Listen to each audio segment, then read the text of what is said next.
श्री परमात्मने नमः। प्रिय मित्रों, मैं डॉक्टर कृष्णपाल त्रिपाठी आप सबका हार्दिक स्वागत करता हूँ। आज मैं आपके लोगों के समक्ष वारुणी पर्व के विषय में, वारुणी योग के विषय में चर्चा करना चाहता हूँ। वैसे तो जितने भी महीने हैं हमारे यहाँ निर्धारित, प्रत्येक महीने में कोई न कोई पर्व अवश्य रहता है, प्रत्येक महीने में कोई न कोई व्रत अवश्य रहता है।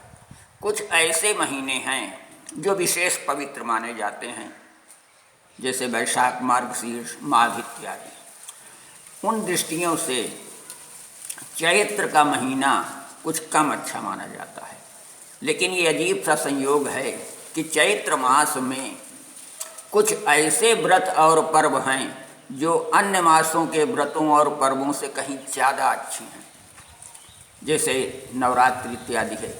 उसी प्रकार का एक विशिष्ट पर्व है वारुणी योग। यह वारुणी योग चैत्र कृष्ण पक्ष की त्रयोदशी को होता है और उस त्रयोदशी को 3 चीज़ें होनी आवश्यक हैं। इस आधार पर यह वारुणी योग 3 प्रकार का बन जाता है। नंबर 1, यदि चैत्र कृष्ण पक्ष त्रयोदशी के दिन वारुण अर्थात शतभिखा नक्षत्र हो तो वारुणी योग बनता है। यदि उस दिन यानी चैत्र कृष्ण पक्ष त्रयोदशी के दिन शतभिखा नक्षत्र के साथ शनिवार का दिन भी हो तो महावारुणी योग बन जाता है। यदि उसी तिथि को यानी चैत्र कृष्ण पक्ष त्रयोदशी को शतभिखा नक्षत्र हो, शनिवार हो और साथ में शुभ योग भी हो, तब वो महावारुणी योग बन जाता है। वो अत्यंत पवित्र योग बन जाता है। ये दुर्लभ योग की कोटि में आ जाता है। उसका पुण्य बहुत अधिक बढ़ जाता है। उसमें गंगा आदि पवित्र नदियों में स्नान किया जाए तो करोड़ों सूर्य ग्रहण के समान फल की प्राप्ति होती है। अर्थात एक बार महावारुणी योग में स्नान कर लिया जाए तो मानो करोड़ों बार सूर्य ग्रहण के समय स्नान करने का फल मिल जाया करता है।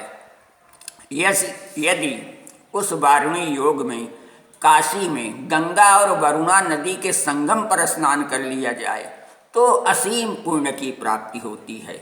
यदि वह सुविधा न हुई तो तीर्थराज प्रयाग के संगम में स्नान का भी पर्याप्त फल प्राप्त होता है। वहाँ भी न सुविधा बन सके तो गंगा आदि किसी भी पवित्र नदी में इस योग में स्नान किया जाए तो बहुत पुण्य की प्राप्ति होती है। लेकिन यह पुण्य योग तभी तक माना जाता है जब तक तिथि, नक्षत्र, दिन और योग की युति हो, अर्थात तीनों चीज़ मौजूद हों तब तो अति उत्तम। 2 चीज़ हों तो 2 चीज़ों का जहाँ तक योग हो वहीं तक।